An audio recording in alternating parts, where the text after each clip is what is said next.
I was born to fight the white man. I don't give a damn about you, buddy. I don't believe that white folks should be able to come into an all-black meeting and be comfortable in the damn meeting. They should be uncomfortable the whole damn meeting.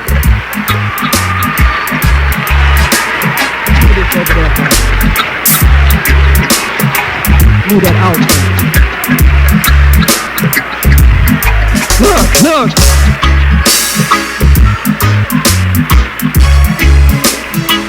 They should be uncomfortable the whole time they're here. No good bastards. Black Power, welcome to another edition of Baba TV, House of Consciousness. Again, it's my absolute pleasure. It's been a minute since this mighty brother right here been on Baba TV. How are you doing, brother? I'm doing good, man. I feel magnanimous. I feel great, man. My confidence is high. My stress levels are down, you know. I've been meditating. I'm in the right spirit. I'm feeling strong, man.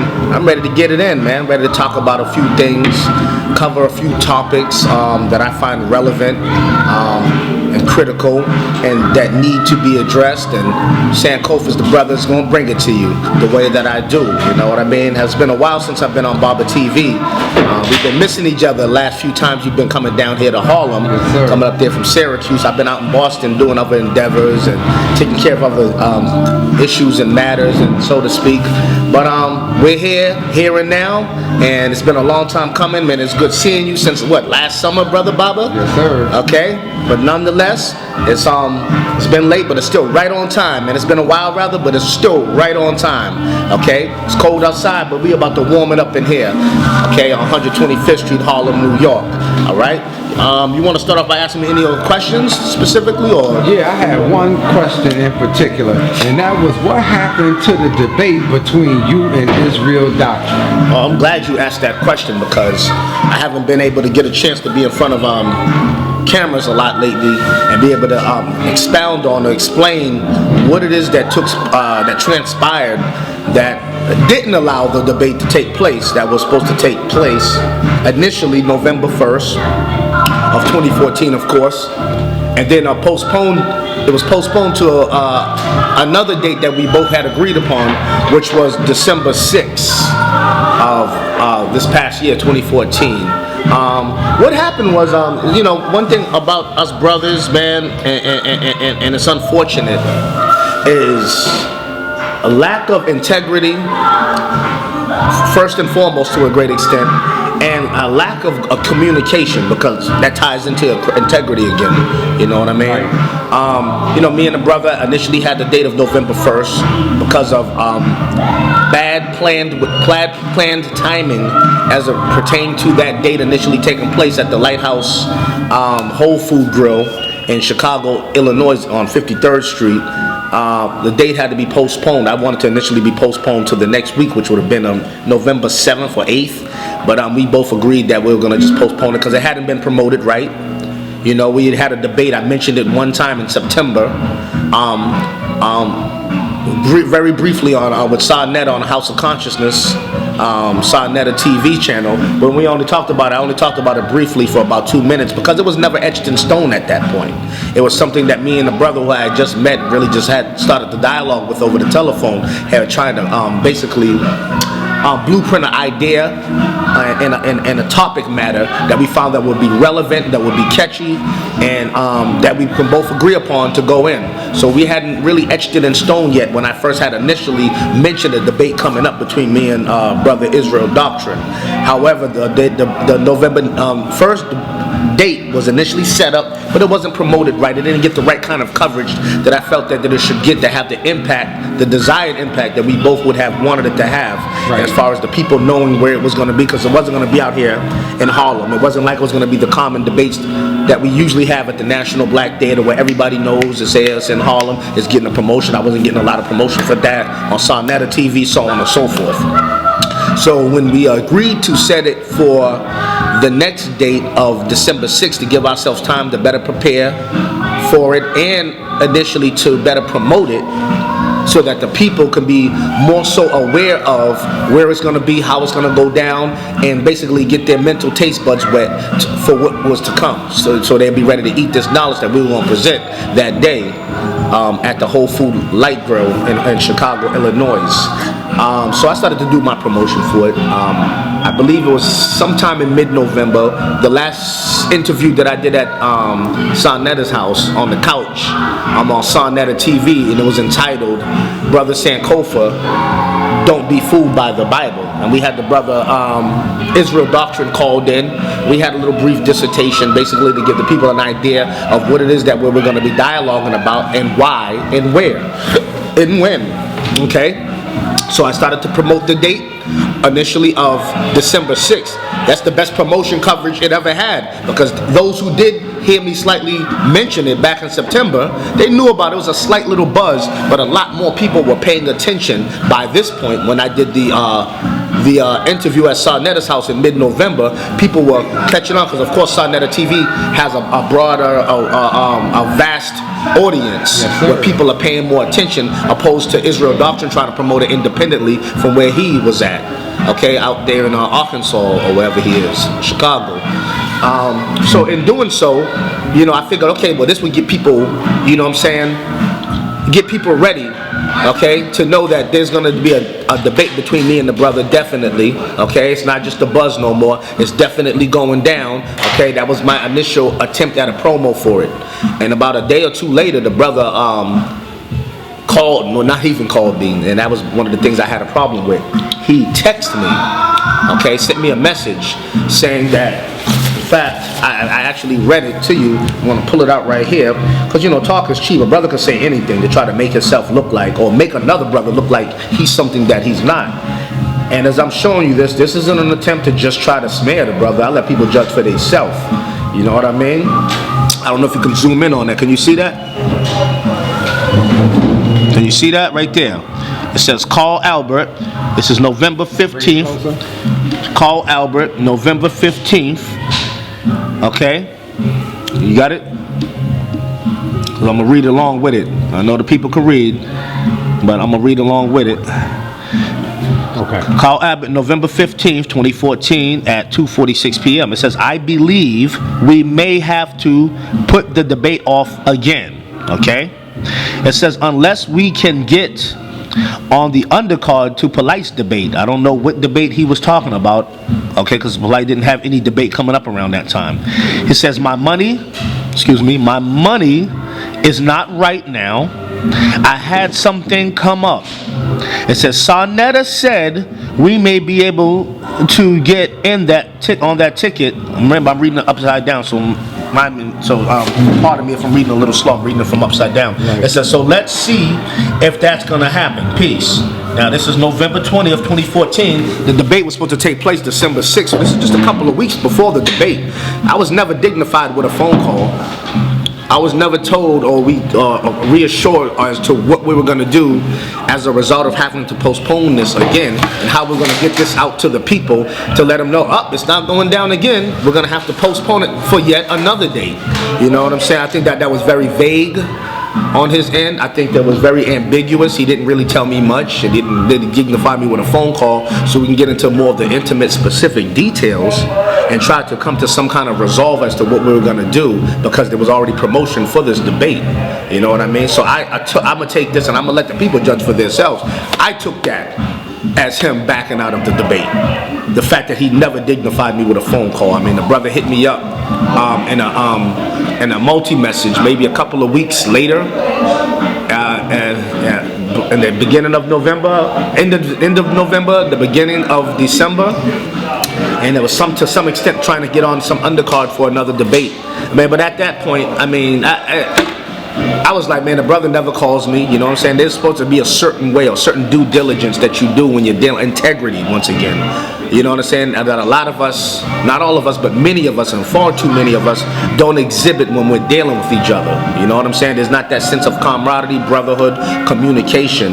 You know what I'm saying? Those things are very important tenets that you're supposed to have, and very important principles that you're supposed to have and exercise when you're dealing with people, especially when you're dealing with people in regards to dealing with business that is beyond just you and the brother, me and the brother. That's going to be dealing with other people's involvement and participation, okay, or expectation to see this thing go down. You know what I'm saying? I think that for him to go about it that way was tasteless, and you know what I'm saying, to show the lack of integrity on his behalf. You know what I mean? That's just for the people to judge. That's just the way I took that. Right. So as a result of that, the debate never took place. I mean, the brother still is trying to get at me for a debate now. I seen something posted up just the other day on Facebook, and this is without my consent, without my communication, involvement, or knowing that there was going to be another debate set up. Now I'm looking on Facebook on somebody else's page, and I happen to just see posted up Sankofa versus Brother Israel Doctrine,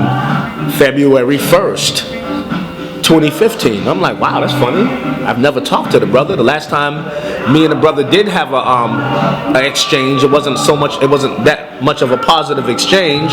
It was via Facebook, and I don't usually do the Facebook drama, but we had a little not so positive exchange on Facebook, and I'm gonna leave it at that. You know, I have never still had talked to the brother. He has my number. I mean, he eliminated me as his friend on Facebook. I mean, whatever. You know, so I wasn't pursuing the brother. I just looked at the brother as, okay, yeah, right. He would have came to the debate, brought his little weak information, you know what I mean, got taught, and or lost the debate. Well, I just say get taught, and you know what I mean, we would have went from there. But that never happened, so that's neither here nor there. That's just my perspective, and that's what I feel in my heart would have taken place. You know what I mean? However, for him to put up again without my being made aware, without my involvement, without my consent, that there was a debate February 1st now, November 15th, between me and him at the Lighthouse Whole Food Grill in Chicago, Illinois again. I looked at it as can be taken on my behalf as yet another smear attempt that certain Israelite people have been taking, or shots that they have been taken against me. You know what I mean? The reason why I say that is because when you put something up without somebody's consent or involvement or awareness, and it has their name on it, and it's another promotion for something that involves other people's awareness of these things taking place, or expectations now of this taking place, and I didn't know about it for whatever reason, if I'm not able to show up on that date, or I have other things planned on that date, that would by default make me look as if I was the one who fell back or stepped out of the debate, and you will be able to get that off in some ways. And you know, I just think that the brother's overzealous. I think that the brother needs to worry about just studying more, getting his study game up, you know, getting some information. I watch the brother's videos, and I'm not trying to hate on the brother, man. I hope he steps it up in wherever he's trying to get to, and his navigation and his quest for wherever his destiny is. I hope he reaches that mark, and he goes through all the necessary hurdles that life and the whole crescendo of things that you're going to deal with when becoming a teacher, up and coming in this world. When you're dealing with that whole crescendo, what that's going to throw at you, the hurdles, the tests, the trials and tribulations, and all that comes with it. I hope you overcome those things. I hope you become sharper. I hope you become wiser. I hope you become stronger. Okay? And I hope you actually reach your mark, whatever mark it is that you're trying to hit. But there's a way in which you do things when you're navigating on that path. There is a way that you have to maintain a certain level of integrity, communication, and respect for people when you're embarking on a journey such as that, okay? Because when you're not doing that, you tend to look like an overzealous wannabe demagogue or charlatan that will do anything to get his name out there because he wants to just be known, or he wants to have his name out there. But then when we talk about what program you have, what is it that you have been doing for the people? Some people say, what is it that you're doing for the people, Sankofa? We can go into that. However, if you're trying to start a movement, and you're starting your own entertainment company, and you have your name as a brand, you're trying to start a whole movement or a network, or you're trying to be the leader or the center of something, you know what I'm saying? Therefore, the responsibility of having a blueprint, okay, or a foundation for advancement for the people, okay, has to be made readily available. Equally with which your message is, there has to be also a foundation of improvement, or a certain kind of platform, an agenda, an objective that you have, core objectives that you want to give to the people in place of the lies or those other objectives that are out there that don't work. Okay, that's what you're trying to do as a leader when you're trying to get out there and just get your name out there. You don't want to just get your name out there. You want to push out something that is going to be foolproof for the people, something that's going to be helping to heal the pathios that you see plaguing us as a people in our community, not just trying to get out there to have your name out there because you want to win a debate or you want to smash somebody at a debate and prove that you're right. And then after that, then what? Then what after that? You know what I mean? So, and this is just in general. A lot of people, you know, we get caught up in this whole debate things, and the debates are good, but it can become like a two-edged sword. When you're debating for the purpose of coming to a general consensus to find out what it is that we ought to start to deal with that is a better perspective of knowledge, or that is a more that's dealing with more vast information, or information that is more practical for us in a developmental state as a people trying to evolve out of the conditions, okay, of the mental decadence and mental enslavement that we're in. You know what I'm saying? We have debates to try to put these things on the table to try to sort out as far as which one is best for us, even though we all know that none of us are all going to ever cling to one specific concept and idea. Debates can be fun, they can be educational. You know what I'm saying? It's good to see a brother under pressure, how he can intellectually defend his premise and point what kind of information he's going to bring out, and it stimulates and it provokes thought. So it's not saying we shouldn't have those things, but when you have a person, or when you have people, you have organizations that are only doing these debates because they have a charlatan, demagogue type of self-centered, egotistical, narcissist type of thing about them, where they just want to be right. You know what I'm saying? When they're trying to win a debate and be right, when the conditions of our people collectively are still wrong, there's things that we're going through as the people are still destroying us, okay? Self-destructively, internal destruction and external destruction from elements outside of our community, and you don't have a blueprint, a plan, a mechanism, okay? And an objective to counter that. You just want to win a debate, then your debate doesn't mean nothing. You're supposed to be trying to win a debate to get a general consensus of things to put on the table so we can drive it home to the next level. Then we go from there to workshops. How do we implement these core objectives into the community? Okay? What level do we do next? What level do we take it up to then?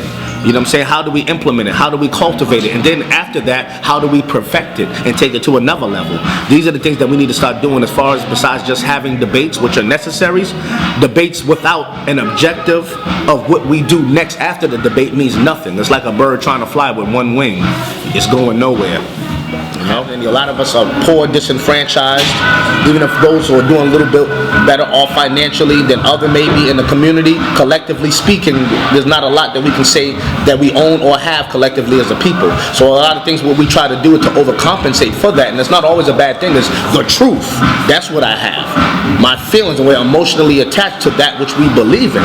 So when you challenge somebody's belief system with critical information, or even ignorantly, some people don't even challenge things with critical, come from a critical perspective, okay?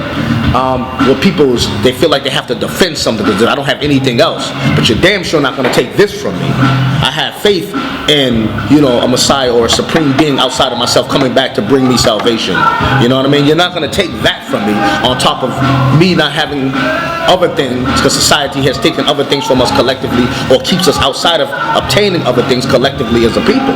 A lot of times we get so emotionally attached and wrapped up into our belief systems that we just stay right where we're at in those belief systems and emotionally wrapped up. We don't go anywhere. We don't transcend. You know what I mean? We don't take those concepts and those perspectives and the foundations of what those belief systems are supposed to have for us and parlay those into an empowerment for ourselves collectively. We just stay emotionally wrapped up into our beliefs. We get offended easily. We offend others. We're argumentative and we're divisive. We don't use those as tools to come together and bridge the gaps or to build. And that's what the whole purpose and functionality of what the information was supposed to be geared towards doing. The dumbest show on earth is the circus that is held every Saturday down on 34th Street. And it's by a group called GMS, the GMS Israelites. You know what I mean? The Great Millstone Israelites. I call GMS to stand for goddamn motherfucking savages. Because if you look at the things that they've been saying in regards to the things that is affecting the community and the people, you know what I mean? They're worse than that Uncle Tom House nigga. I don't know if you heard of him, Pastor Dave James Manning. right at the Church of Atla Ministries, who has a church right here in Harlem, who teaches condemnation to black people instead of teaching upliftment, instead of coming with a plan of actions to cure the pathologies with the divine word he's been given to do so with. Instead of doing that, he's condemning the people that are supposed to be coming to bring the message with. These niggas are even worse than him. These dudes is on there talking about the little brother, Tamir Rice's son, I forget his name, that was shot in Cleveland, Ohio about a month ago, who was in the park playing. Everybody knows the scenario with that.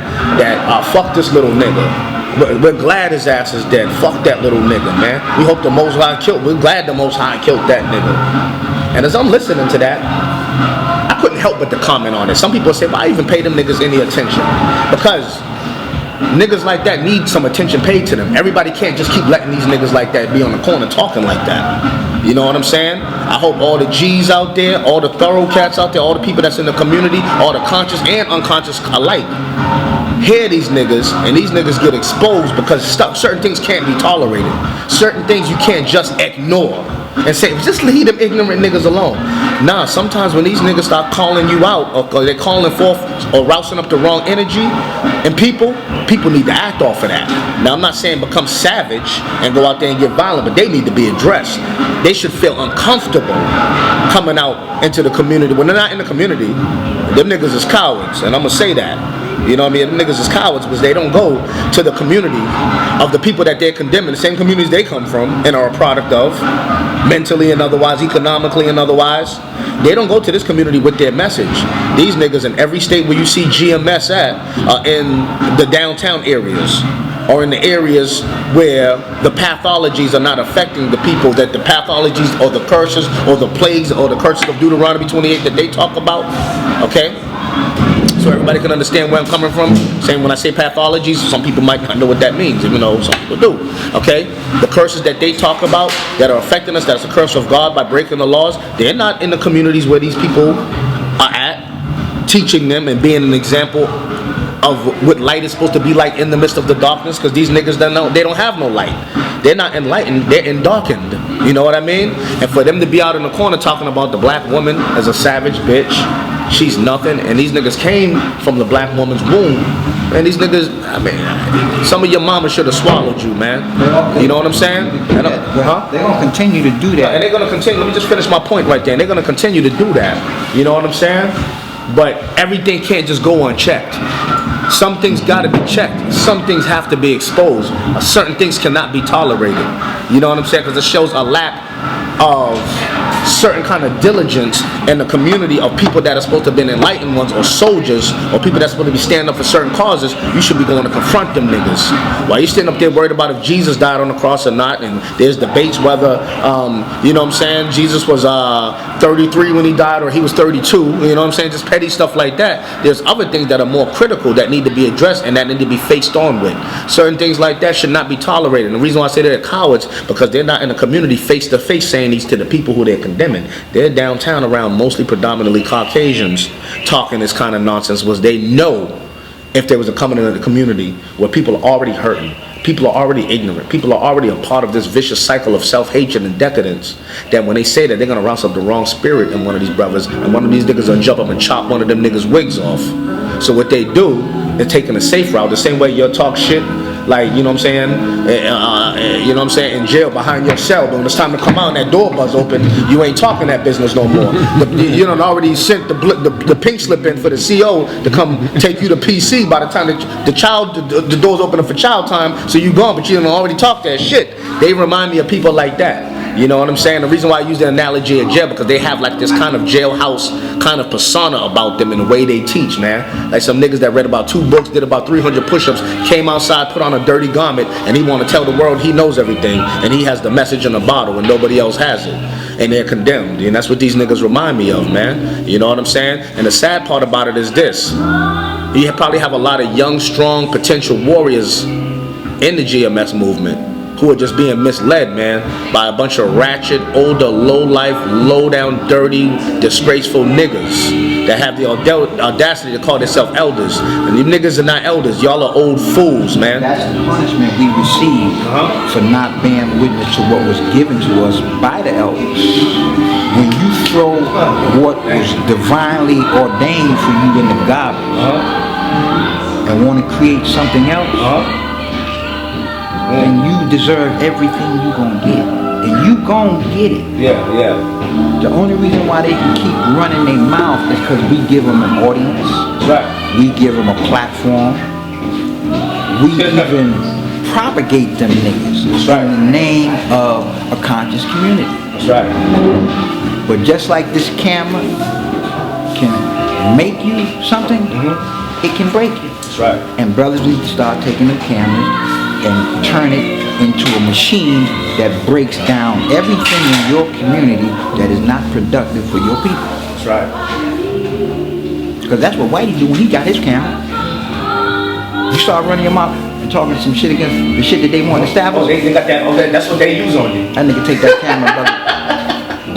You might be sitting in your living room.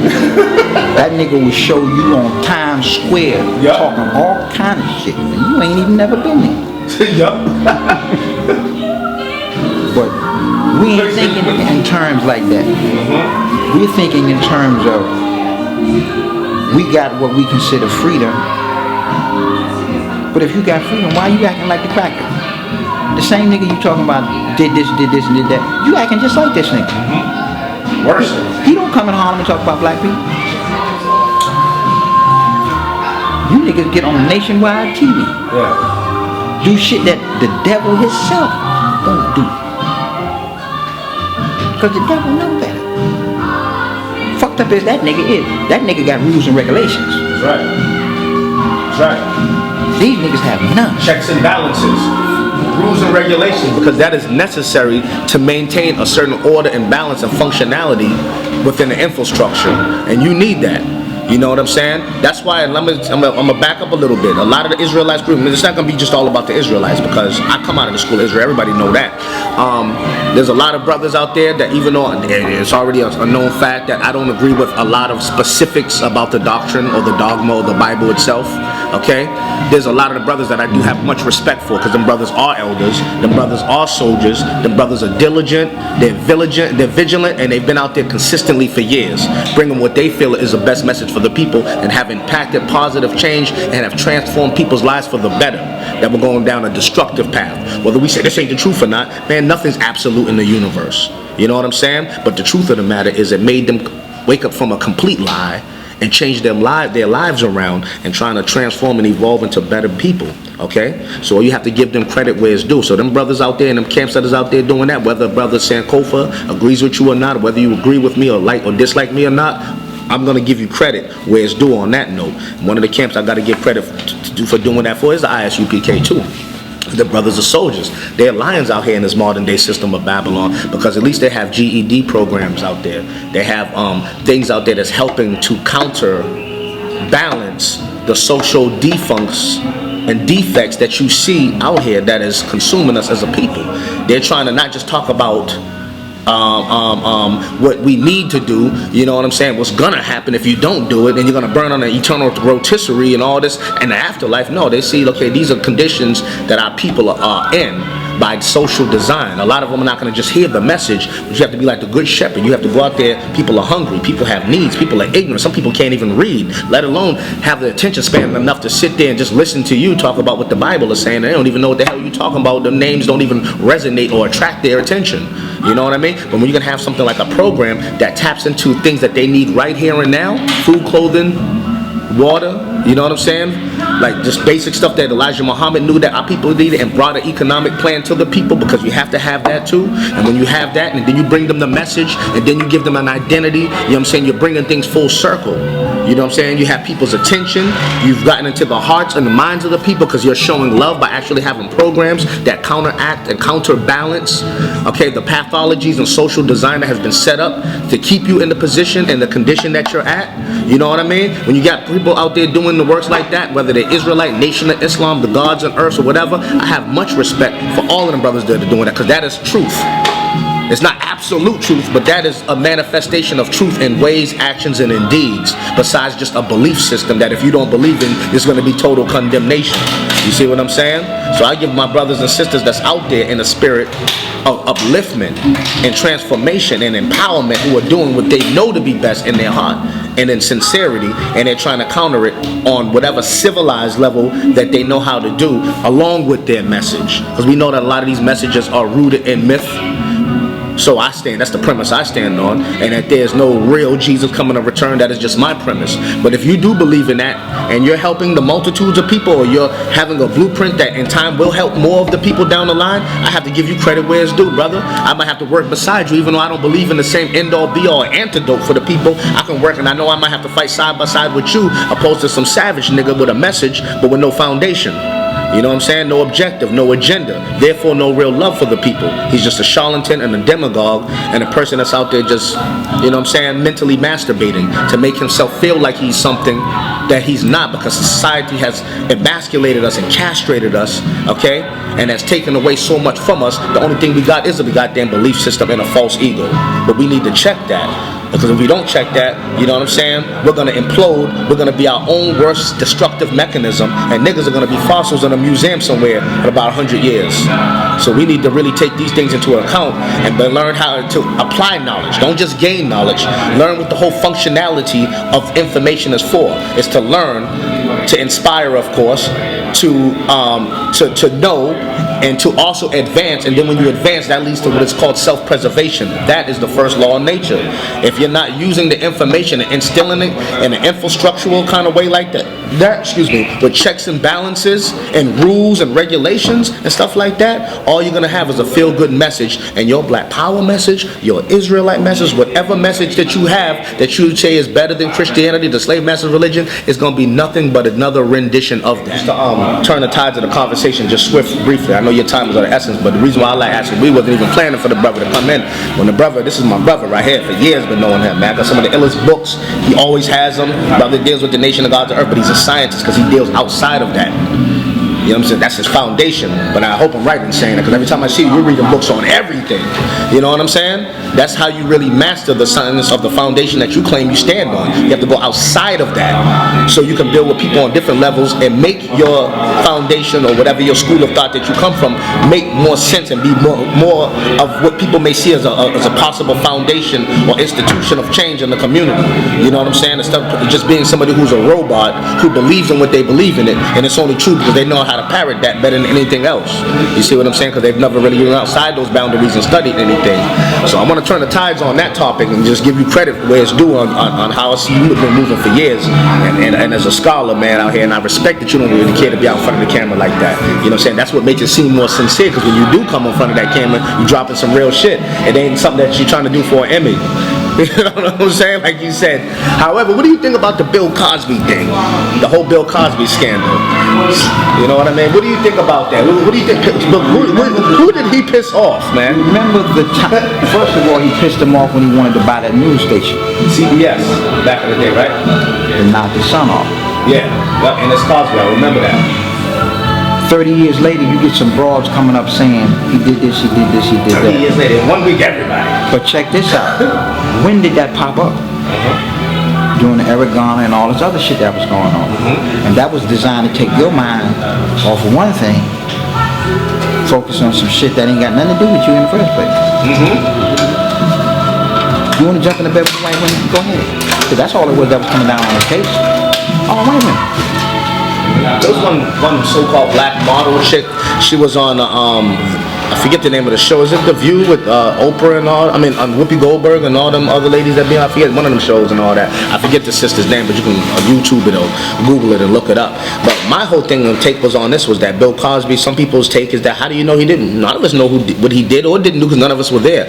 My whole thing is, when you start to analyze the enemy and how he moves and the stratagems that he uses as a socio-political arts of warfare, you know what I'm saying? It makes you not just consider things are true just because they said it was true. It's true because it was only on the news. You know what I mean? As critical thinkers, we need to evaluate that and what that reflects beyond just Bill Cosby. Because, yeah, I believe you're saying it's bigger than Bill. Bill Cosby is the goddamn scapegoat, but he's also an intended target, okay? Now, you see Bill Cosby, what my research suggested that he was trying to buy another major radio, forget trying to buy CBS, so what he was trying to do is come out and produce his own major network that would have been in competition with the other big 6 networks, Fox, MSNBC, CNN, ABC, CBS, and whatever the other one is, okay? And this one would have had hundreds of different channels on it. A lot of the channels on there would have been geared towards a lot of educational stuff. That's kind of countering the social package, which was designed by social engineers for years. You know what I mean? They already didn't want him to buy CBS, so what he wanted to do was, to them, probably undermine him by buying a whole nother station, you know what I mean, that was going to come out there and be in competition with the big 6. And we know that the enemy is a capitalist by nature. I'm talking about the enemies that are in higher echelons of power in this system. You know what I mean? If you ever read this book called Confessions of an Economic Hitman by John Perkins, he goes into heavy detail on how they would do stuff like that and how they would use smear campaigns as a war strategy. Okay? Just like, for instance, and he talks about, which I found was a good, relevant, and good critical viewpoint that he used in the annals of history, when he was talking about the president of, I believe, of Guatemala in the 1950s, President Guzman.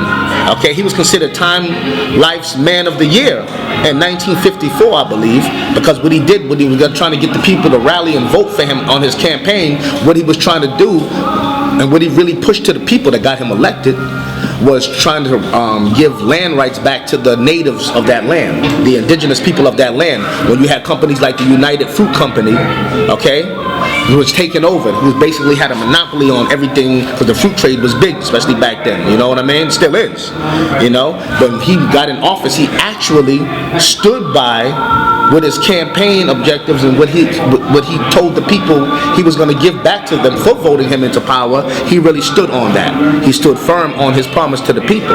And when he did that, he corrupted some powerful Jews in some high places.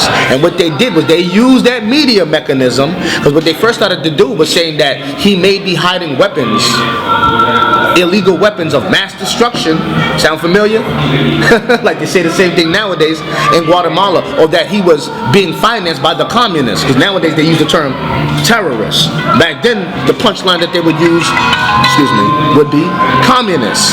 Okay? All of a sudden, he was just life's Man of the Year then. And what they did was, and John Perkins goes into how what they did was they sent the economic hitman. They sent somebody who says, listen, you know what I mean? Got a big thing here. We're gonna lend you some money. This is a poor country. We'll give you a lot of money, so you'll be rich, powerful. A lot of things will be given to your people and stuff like that. A lot of people will eat. You know what I mean? There's a lot for you to benefit out of it. Of course, they're gonna attach to it a hell of a high interest rate, but you're gonna perpetually keep you eternally in debt, which is economic enslavement, which is real enslavement. You know what I'm saying? It's still tangible, real enslavement. Some of the most realest kind of enslavement, especially considering nowadays. So when they went to him and he didn't want to take them up in that offer, they used a smear campaign. You know what I'm saying? That is a tactic of warfare, and I'm going somewhere with the point. Okay, when that didn't work, you know what I'm saying? They send in the actual hitmen. That's where they have the espionage, people like James Bond and people like that come out and take people out. You know what I mean? And I believe he was murdered and killed in a plane crash or something like that went down. Plane crash mysteriously went down. They got him out of office. The new puppet that they put in office, the President Guzman, made sure that United Fruit Company got the rights over the people and then took over basically the fruit trade again. That's what they do. So when you see stuff like this going on in the media, and you see smear campaigns going on, whether it's with Bill Cosby, whether it's with a brother who shot 2 cops out in Brooklyn, so they say, whatever like that, you know what I mean? And then there's a lot of funny loopholes in the story. Don't just go by, we need to be more critical thinkers, and I always say that. We need to, we go to debates, but outside of debate and rather arguing about whether we're Israelites or not, we need to start really focusing on what's going on right here and right now in our societies and our communities, and stop acting like these cases and these things that we're seeing on television that are happening with top people, echelons in our community, whether they're black boule or not, because some people say, well, Bill Cosby was boule. You're missing the point. That is representative of where they're trying to set us back to collectively as a people. You know what I'm saying? If somebody's trying to put something out there that's geared towards pushing us forward, and then by them cutting them down sends a lot of us backwards, because for every Bill Cosby and for every positive person that's trying to do, attempting to do something positive person, to try to put something out there to impact and offset the whole negative social order, they have a whole bunch of other ignorant niggas in the rap industry, in the fashion industry, in the entertainment world to keep our people and our babies ignorant, deaf, dumb, and blind, and still caught up into that cycle of mental decadence. You see what I'm saying? And people, what does that got to do with anything? That serves a great purpose. That serves a great purpose. People don't understand the power of the nature of their own being more than their own enemy do. Why do you think J. Edgar Hoover said we had to stop the rise of a black messiah that can politicize and electrify the people, that would change the political, social, economical dynamic of the people? So anybody who can come there doesn't literally mean a black messiah. Somebody saying I'm the one. He's talking about somebody bringing a certain kind of dynamic that can offset the social order, that can undermine the social order and design plan that they have mastered and still are mastering right now, a lot of times with our help through our own ignorance or through our own devilishment, because some people are not just ignorant, they know what they're doing and just don't give a damn. You see what I'm saying?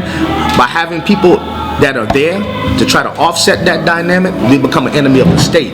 But see, the way that they do now, they don't just put a bullet in your head. They're not going to put 3 pounds of pressure behind a trigger and let a projectile out of a bullet of 11,000 miles per second and into your brain and take you out, because everybody's going to see that. And the people are going to start to rouse up and see the corruption that is there. No, their corruption is veiled through deception. So what they do is they try to smear you. They assassinate your character. By assassinating your character is a precursor or a blueprint to, or something that serves as a justification for your homicide or your actual physical death. You see what I'm saying? So we need to realize that the things that we're seeing happening, other cases that we see going on, these are things, the measures that are put in place, because the social dynamic is about to get real ugly for us again, man. They're stepping it up on us, B. And if we don't get ready, all the doctrines that we're talking about and all the debates that we're having are going to really mean nothing. And what Brother Sankofa can tell you, this brother right here can tell you, any brother can tell you. But if you don't start to see it for yourself, and we start to put plans in action and effect to counter and offset the shit that they got coming for us in the next few years and decades, like I said, we're going to be fossils in a museum in about 100 years from now, and a lot of it's going to be us to the blame, because with all this knowledge that we have in this information age and all these books and all these scholars and all these gurus and all these groups and all these organizations and all these splinter groups and all these new messages, okay? If none of that's changing the paradigm of our condition, and we're not dealing with stuff here and now, right now while we're here, we're just talking about Yahweh Shah is going to come back and change the dynamic. And if you believe that, no offense to you, or you're talking about Muhammad's going to come back and change the dynamic, if you believe that, no offense, you have the right to believe that. But if you're not using that belief system as a blueprint to help you fight on the ground right now with your people for self-preservation, then none of that means anything. It is a control mechanism that only your enemy, believe it or not, benefits off of it more than you do in just believing in it. Because he benefits on it more, because you're not going to take any real action to change the paradigm of your situation, because you're going to be just caught up in a paradigm of belief, you know, and you're easier controlled that way, because you're not going to do nothing. So that serves to the benefit of your enemy and to the detriment of yourself and the advancement of self and kind, you know. So we need to take that and put that into perspective when we have these debates. We need to be going on beyond the debate. What is the general consensus? What is the plan of action? What is the antidote? What is the remedy? What do we do right here and right now? Here we in the belly of this beast, helped him come into the power that he's in, fought in the many of the wars, brought gold medals back to this country, helped this system become what it is. But they still fear us gaining a certain level of power and authority within that. You know what I mean? And it's not just because they fear us because they're going to do what we did to them. It's not that. It's so much deeper than that. Like I said, it's shame when your enemy knows who he is more than you, and he sees the value and the power of your own being more than you see the value and the power of your own being within yourself. You know what I mean? It goes deep, man. So in that, we want to say get right or get left, man. Start sharpening your minds and getting ready, man. And this warfare that we're battling, it's not about going on the street with no guns and just trying to fight in a battle like that you're not going to win. But it's more powerful than a gun, and the war that they're trying to corner us into fighting with them so they can just implement this martial law and stop putting us in them FEMA camps, you know what I'm saying, is the battle of the mind. See, once you start coming from under the paradigm of the mind controls and the materialism and even these belief systems, the way that we use them is used to the benefit of our enemy opposed to the benefit of ourselves more. Once we start coming from out of those institutions and start to organize and start to detach from supporting the things in this system that empowers them and marginalize civilizes us or maintains us in the oppression that we're at, until we start doing them things, we're always gonna lose a fight, with or without a gun. Separation is You know what I'm saying? Separation is a must, man. All right. Peace, Lord. So on that, we want to say, Brother Sankofa, thank you Black very power. much. That's right. Keep getting this knowledge, y'all. Until next time, keep studying and get right or get left.